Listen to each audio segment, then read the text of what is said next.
There was a lady who says that she married the ghost of an 1,000-year-old pirate, and now she wants you to stop calling her crazy because she had enough. So this girl's name is Amanda Large Teague. And wait. That's a crazy name. Amanda Large Teague? Teague. I thought it was like a large T, like she wears a large size t-shirt. Nah, large horrible. Teague, like league, but with a T. And she said whilst meditating, she met the ghost of a 300-year-old Haitian pirate. I don't know how he hollered at her, but he did. And he said that they've been communicating for several months, and she was convinced that this was Jack Teague, who she later claimed had inspired the character of Jack Sparrow. So this was like the ghost of an old Johnny Depp. I mean, if you're gonna marry a pirate, ghost, he might as well be at least he was an interesting pirate. He was on, yeah. Yeah, he was great. So basically, they started smashing. Wait, what? Hold on. Wait a second. Yeah. This black ghost has all the things to do in the world. And he was like, you know what I need? Come back for some crazy... some pirate booty. Yeah, that was way better. I almost said the P word. I like it. So he said, her friends were like, she's hanging out with this guy all the time. They decided to get married. And he's dead. Who came to the wedding? I got more questions than answers. The fact that she has a backstory, she has a backstory for how they met. Right? Like, I was meditating. He came up. His name is Jack. Well, apparently this dude had black dreadlocks, a mustache, and a red bandana. That's any nigga in Miami. He just said he was dead. That was just his game. He just said, I'm dead. But they got married in international waters, and a medium spoke for Jack to give his consent to the marriage. A medium? Yeah. Why not a large? That was so dumb. That was so dumb. So 2 weeks after she married Jack, she started. So this girl started encountering serious health problems. So she tried to leave her because she started feeling like sick, and he was like, "No, I'm gonna kill you if you escape me." So wait, she tried to leave. He tried to leave her. No, she tried to leave him. Ghost? Wait, she tried to leave a ghost? Yeah, and then they had to like do a whole exorcism. Hold on, thing. Pat. She's in a abusive relationship. You get it? Oh, that's pretty funny. That's pretty funny. How you said it shouldn't have been funny. Yeah. Because it brought it all the way up. Abusive? Hilarious. You understand to me? Hilarious. It hit me twice. I'm out of here. You ain't going nowhere. And really, you can't leave ghosts. You can't. They pull it up. Go through walls. They are not respecting restraining orders. I got one more. When you were my boo. Yes, it worked. Yes. Despite the drum roll. So how did this end? She got like an exorcism. Why? Because she was going to divorce. That is a take divorce. half of his afterlife. He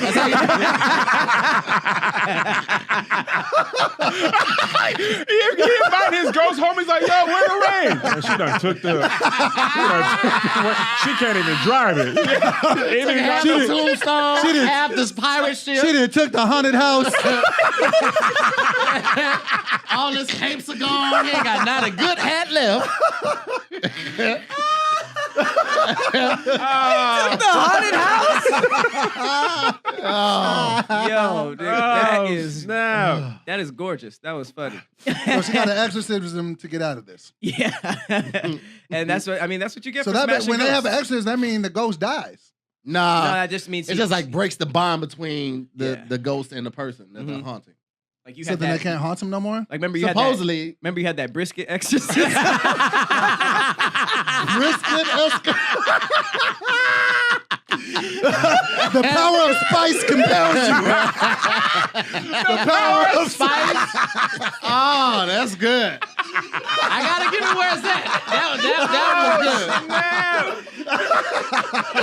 The power of spice. The preacher uses a spatula. Be gone! The power of spice compels you is hilarious. Jeez Louise. The conspiracy corner. Cue the eerie music.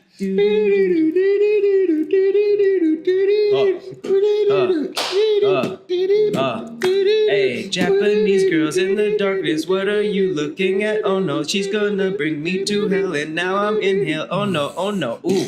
Hey, Japanese girls in the dark. Japanese girls in the gaps in the house. Japanese girls in the dark. Ooh, Japanese girls in the gaps. Hey, our music is on point today. Hey, man. Slap in the face.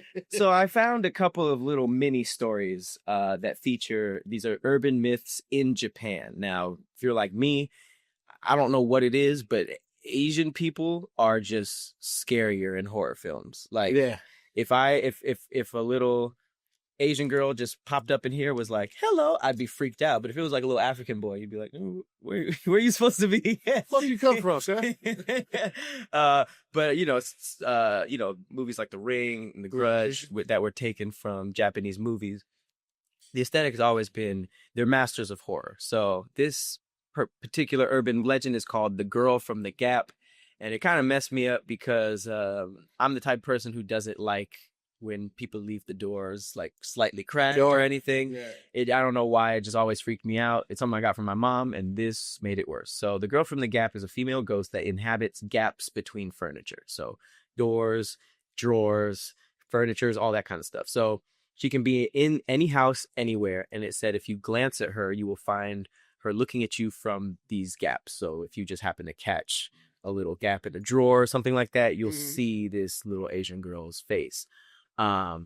She will ask you to play hide and seek, and no matter what you say, she'll vanish and hide and seek will start. So even if you're like, nah, I'm good, she'll be like, all right, let's go. And then What's she much? she's a pushy little Asian girl. And it says, even though you met her gaze and all, you're pretty much safe afterwards. She won't kill you unless you see her again. So if you do happen to find her hiding again, the game will end. Which is basically the hide and seek, which is also creepy because that means she's hiding and looking at you, hoping that you see her, you don't find her. So regardless, if you see this girl the rest of your life, it's probably going to be shitty. But if you find her again, the game will end with her being the winner, and she will forcefully drag you into the gap. From there, she'll drag you all the way to the fiery depths of hell or another dimension, depends on where you hear it. And then she'll begin to hunt her next victim. So it's kind of like, ghosts be so strong. Why you just gonna drag me? Like, hell? If you a little girl, you just gonna drag me and I can't fight you back? I feel like if they're able to drag me, at that point, I should be able to have whatever ghost strength I have to be able to fight back. Yeah, because if this bitch is hiding in gaps, obviously she ain't regular. So if she could drag me there, I should be able to fight back. She gotta fit you through the... Imagine you couldn't fit through the gap. It's just stop in my cab and like, bitch, I'll let her get sock drawer like, there you go. I'll wait 2 minutes. That freaked me the shit out. I'm not even gonna lie to you.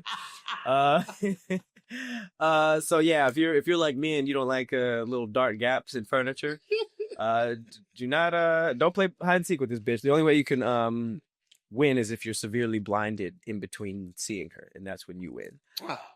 Which is also lose-lose. Yeah, you can never go to the movies again. You a bitch? I know, right? Gap is everywhere. Just too big eye. The other one, which is actually voted number 1 on Ranker, is called Coochie Saki-Onna. Hopefully I didn't butcher that, yeah. But this one is creepy because it's like a choose your own death type of thing. So if you ever find yourself on a quiet, foggy street in Japan, probably find the most populated place because you might encounter the Coochie Saki-Onna. At first, you probably won't be too upset about running into the woman because she's fine. She basically just appears out of nowhere. She's bomb. She's gorgeous and demure, whatever that means. It says she's wearing a white surgical mask over her mouth. She asks you, "Am I beautiful?" You say yes because she's fine, right? Then she takes off her surgical mask and her mouth has been slit from ear to ear. Wow, this bitch is the Joker. Yeah, and then she says, "How about now?" So I still fuck. You probably would. You probably would get that mouth, that extendo mouth. That's such a guy thought to think like, oh, she got more mouth for my dick. Like, nigga, her regular mouth was enough. It was more than enough. She got more. She could fit balls in there. Up the balls. Guys, she gonna visit your ass tonight. If you say no, she slices your mouth from ear to ear with a pair of scissors, giving you a beautiful smile. It's just like hers. If you say yes, she allows you to leave, and you think you've gotten off the hook, which is worse. But then when you arrive at home, she appears again, killing you in your own doorway. Damn. So I compliment the bitch and I still get killed? Hey, man, women. I don't know what that means. If you say maybe, this confuses her. You run. She's so flummoxed, didn't know that was a word, that she doesn't give chase, and you escape. So, main part of this story is to just never compliment. Yeah, never compliment a woman. Always confuse them. Just say maybe, and you will live to see another day. All right. Another creepy one was called the Akamanto, which takes place in a public bathroom. So there's a Japanese urban legend called the Akamanto, or the Red Cape, about some weirdo in a mask who hides out in the last stall of women's restrooms and asks his victims a question that's nearly impossible to answer. So you get the answer wrong, you die a horrible death. If you get it right, you live, but you've still been playing 20 questions in a bathroom with a ghost. So there's no really real win-win situation. I would lose that shit. Like, how do you turn an improper fraction into a fraction? I'm like, fuck. And then you'd be like, remember that. And then he'd be like, that sounded like a man. What are you doing in a woman's bath? So the legend is a cleaner. Imagine he's like, yo, I've never played this with a nigga before. The legend goes, Red Cape, he was extremely handsome in real life, attracting the attention of every woman who saw him. So he had bitches on bitches. He became so fed up with women desiring him only for his looks that he became wearing a white mask, a tradition that continued in death. So if you ever enter the last stall in a woman's restroom that he haunts, you'll hear his voice. So I just wanted to implement that fear into people's mind, because now you ain't going to look at no gaps. You ain't going to trust no pretty women in the street, and you for damn sure ain't going to go into the last stall in the bathroom. I'm even in a men's bathroom, I'm going to be thinking about this shit, because I don't play that shit. I don't. And the last stall, though, like either last stall or the first stall, those are usually the biggest ones. Like sometimes you need to stretch out. What do you mean? Like when you traveling and shit, man. Like I need the space for my suitcase. Mm. I gotta take my jacket off and hang that up. I need the space. And the biggest stalls be either the first or the last stalls. I'm going. So do you like stretch your legs into the other one? No, I don't do that. I mean, when it's small, I just have to, continue to what I have. But if I can get the bigger one, I'm going to the bigger one. Well, I mean, this is definitely something that I feel like everybody's going to think about in the bathroom, because there's actually I just found another bathroom one called Hanako-San, which is another bathroom one. What's the deal with Japanese and toilets? That's what the ranker said. But in this tale, Hanako-San is the ghost of a young girl who haunts the girls' bathroom at Japanese public schools. She can be found in the third stall in the restroom on the third floor. These are very tactical and strategic jokes. School children whisper instructions on how to conjure her, and you have to knock on the door of her stall 3 times, call her name, and ask if she's there. You're asking for it at that point. You absolutely are. Jesus. And then it says, sometimes she pulls you into the toilet, sometimes she yells and frightens you.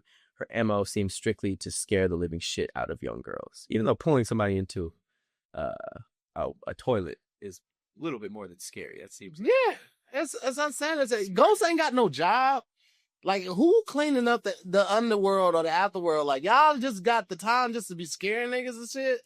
Like, y'all be more productive. Maybe that's why kids be coming back and appearing, because maybe they make, dead kids clean up the underworld, and they be like, fuck this, and then they just on our. So every, real ghost kid, it's like, I had chores. I'd rather do this. It's pretty dark. Yeah. It's just overall. I'm gonna miss dinner, so I gotta eat your soul. Wait, what? It's pretty dark. I got some hot dogs in the freezer, my boy. You ain't got to eat no souls around here. It's weird. I feel bad for all the people who watch this. I get a lot of messages saying that people wait till it's nighttime, they smoke, they turn off all the lights, and then they watch this. But I feel bad for y'all, because I would not be taking this shit very well. Especially when when they hear something from the other room, they be like, when they press pause on the podcast, it's be looking like, it's the Gap Woman. The fuck was that shit? But we definitely want to thank you guys for tuning into another episode of Damn Internet You Scary. This story was actually a pretty get out of here, fly. This was a really creepy story. That it's an urban legend that started on Creepypasta. Creepypasta is like a really creepy story. website online that says a bunch of like urban stories, and you have to figure out if it's true. This story is called The Russian Sleep Experiment. It's also referred to as orange soda. So basically what happened is in the Soviet Union in the 1940s, in the World War II era, there was like a scientific experiment where people they got political prisoners. They were like kind of high-ranking generals, and they put them in a sealed gas chamber with the intent of keeping them awake for like 30 days. And then at the end, they were promised freedom, right? Mm-hmm. Scientific experiments must be the darkest, scariest concept. Who's it's coming up with these ideas? Bro, it's just like in the lab on like the negative 50th floor where no one can hear you. It's just like, let's see what happens if we put a fucking arm in his asshole. And it's like, oh, wait a second. I'm an asshole guy. You have an arm sticking out your butt. That's not okay. Hey, that's what they was doing. That's where your mind went to first? I mean, it's all not okay. Was I supposed to put a PC experiment as something that made sense? None of this shit makes sense. Touche, like. So they behaved normally during the initial days. I guess they were talking and whispering to each other, and the researchers, there was a one-way glass, right? At the 4-day mark, it took darker turn. And then after 5 days, they started to complain about circumstances and demonstrated paranormal. So after probably like 9 days, they started screaming, and like it became like literally torture. They were tearing their own vocal cords, and then they would produce little squeaks after that. There was torn book pages inside and feces on the porthole windows, and they were just like literally going crazy just from lack of sleep. And then it became completely silent. They used the intercom to test if the subjects are still alive, and they would only get like short responses expressing compliance. After 12 days, the researchers come and instruct the subjects to do as they say, and they will either go free or get shot. To the researchers' surprise, one of them said, "We no longer want to be freed." Which is like, I feel like the nigga with the gun was like, did we still shoot? Did not expect it. Yeah, did not expect that. So they said on the 15th day, they decided to turn off the stimulating gas. By the way, these scientists really held out. Like, I feel like after the screaming, I'd be like, fam, they tore his vocal cords in there. Turn this shit off. But they was just like, let's see what happens in month 2. So they decided to turn the gas off on the 15th day, 2 weeks, and open the chamber. They discovered that the 4 surviving subject had performed lethal and severe mutilation and disembowelment on themselves, tearing off flesh, muscles, removing organs, self-cannibalism. I'm talking. And allowing 4 inches of blood and water to accumulate on the floor. Whoa, 4 inches of blood and water? Inches. You say you're 80% water. They found out. They was like, oh shit. What? Bro, just from sleep. Maybe there was some shit in the gas. The subjects also violently refused to leave the chamber and begged the scientists to continue to administer the stimulate. It murdered 1 soldier, severely injured another one, attempting to they tried to get them to move, and I think they killed a soldier and severely injured another one that attempted to get them out. They eventually were removed from the chamber, and all subjects were shown to exhibit extreme strength, unprecedented resistance to drugs and sedatives, superhuman abilities to remain alive despite lethal injuries, and desperate desire to remain awake and being given the stimulant. So they were just like zombies. They were just like, I need more. It was almost like a Captain America, like how he got all that stuff, but just with a crazy side effect. And then they were treated for their injuries. The surviving 3 subjects are being prepared to return to the gas station with the stimulate, and with EEG monitors showing short recurring moments of brain death. So they're kind of going in and out. Before the chamber is sealed, one of the subjects actually falls asleep and dies, and one researcher draws a gun and kills the other subject. With only 1 surviving subject, the researcher asks what he is, to which the subject identifies himself as an inherent evil, as a wild animal inside the human mind that is kept in check by the act of sleeping. And then the researcher shoots him dead. The last subject says his last words were, "So nearly free."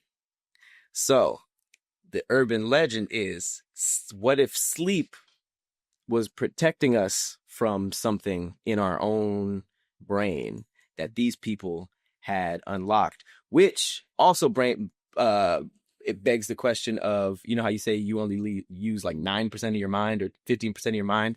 What if the other percent was just horrible, but you were like stronger and you can resist it to stuff, but you were like, sleep was the thing that was keeping you from using the most of your mind, and if you did, you'd be fucking crazy. Not super smart like we would think. Yeah. We'd be thinking of like, what's the movie with Bradley Cooper? Limitless. That's what we think. We're like, oh, I finally have reached the last part of my brain. But nigga, I read that, and if you saw the picture, the image that went with it, it was like this dude who like his skin was like all like morphed together. It's a freak. That's a crazy thought though, that sleep is keeping us humane. Mm-hmm. And if we didn't have sleep, we would become wild animals. That's an M. Night Shyamalan movie waiting to happen. That's right. Because, you know, the Creepypasta is known for just making up stuff, like urban legends that spread, and then people say, is it true, is it not? But it isn't. This is, you know, one of the ones that science is like, bah humbug. But two things. Number one, why would people say, yeah, that's true, we should definitely did that to people? And then the other thing is, these niggas are really great storytellers. I don't care if it's real or not, like, doesn't really, I mean, if this is real, for sure, let's look into that. But if it's not, it's like, that was interesting. Tell me more. That had me, because at first I was like, these niggas are staying awake. And I was like, man, but that's torture to not be able to go to sleep. Being forced not to. So who knows if you still feel the sleepiness, you just can't physically fall asleep. That would be ass. I'm ass. If I stay up all night long at this point, I'll need a nap for 2 days straight afterwards. Like, I'm ass without my sleep now. Same. So to think about staying up for 2 whole weeks and not even being able to like get sleepy. I get sleepy so fast. What? I can't even day drink anymore, because if I drink a cup or two, I'll probably take a nap. Really? I cannot understand how people be like, go to day parties, get drunk, and then be like, what we doing tonight? Fire on some shit. I hate the what's the next move, nigga. The what's the next move, nigga? Hate that. Hey, man. The conspiracy corner. Cue the eerie music.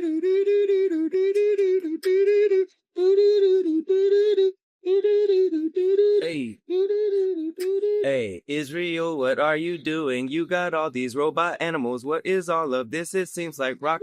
Oh. I couldn't do both. Yeah, I know. You try to rap or try to beat, it's hard. I'm trying to be like Sugar Free. Man, that was, I did, yeah. When he was going with it, I was like, that's talent. So I tried to do that many times and started singing, like, the beat was tight. Happy Birthday. Yeah. Shout out to Such people, yeah, man. Jesus, to do it. It was a PhD in hip hop. But this might be my favorite conspiracy so far. All right, I was saving it for the comeback. Robot spy sharks in Israel. Mm-hmm.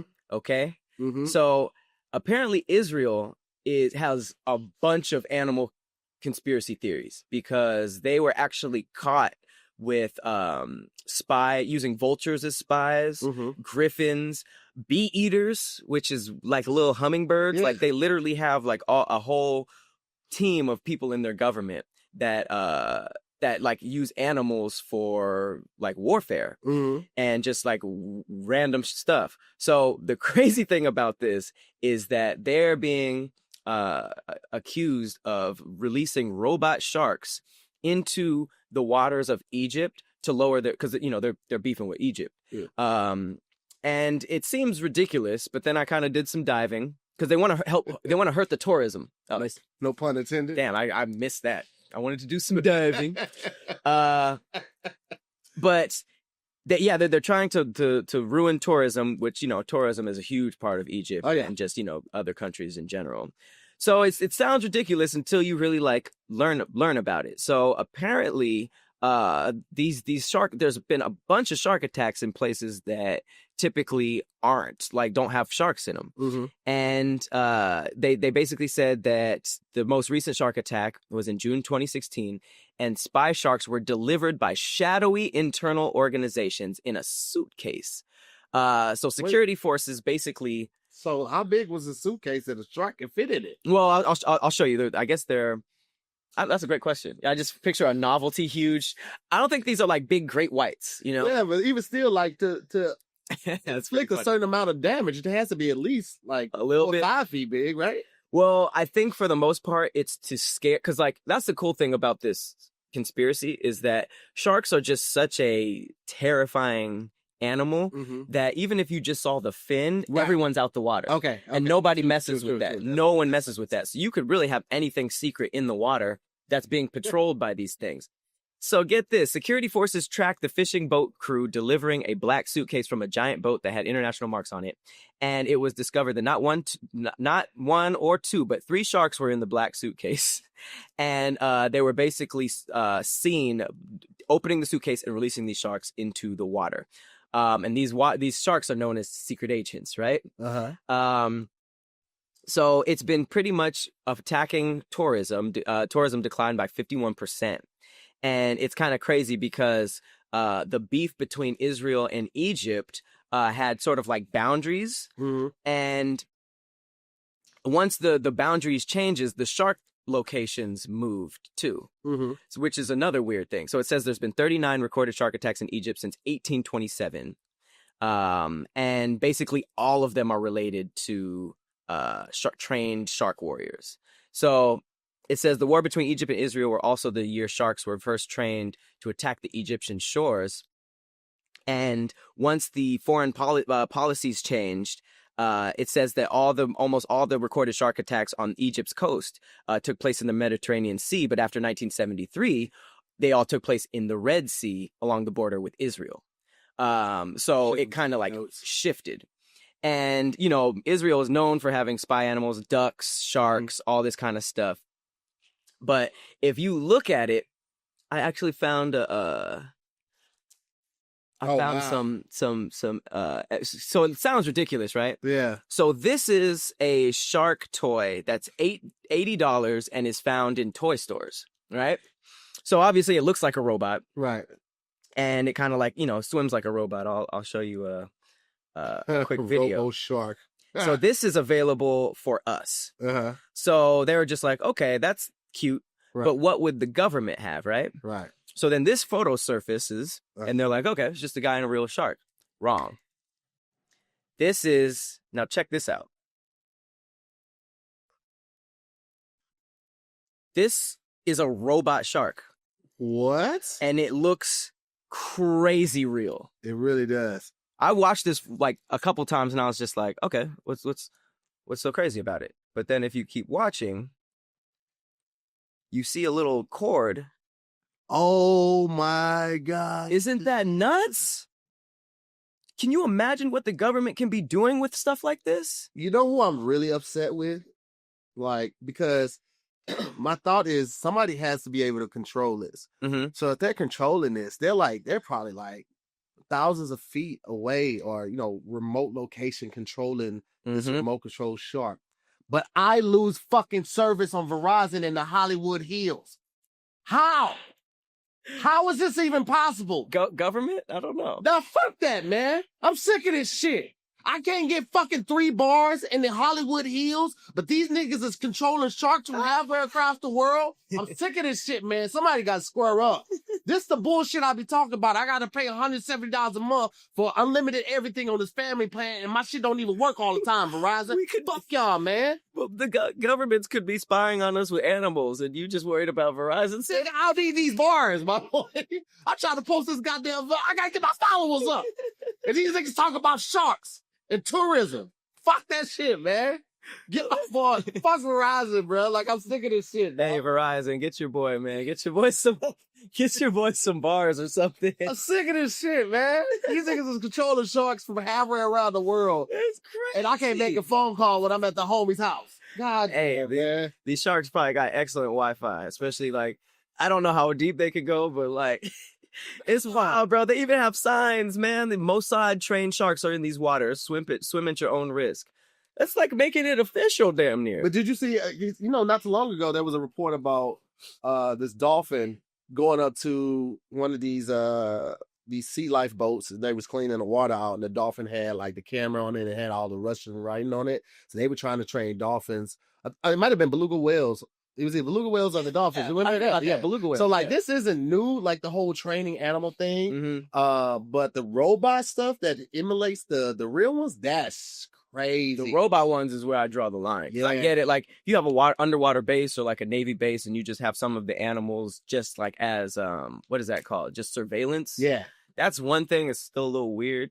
But just a straight up robo shark keeping people out of the water for like political reasons, and you got like unmarked boats with secret agents opening briefcases and throwing robo sharks. Hell no. I'm not tripping too much about the robot sharks because I mean I'm still afraid of regular sharks, so I don't be in the ocean like that. But birds, I'm giving all birds the side eye now. Hey man.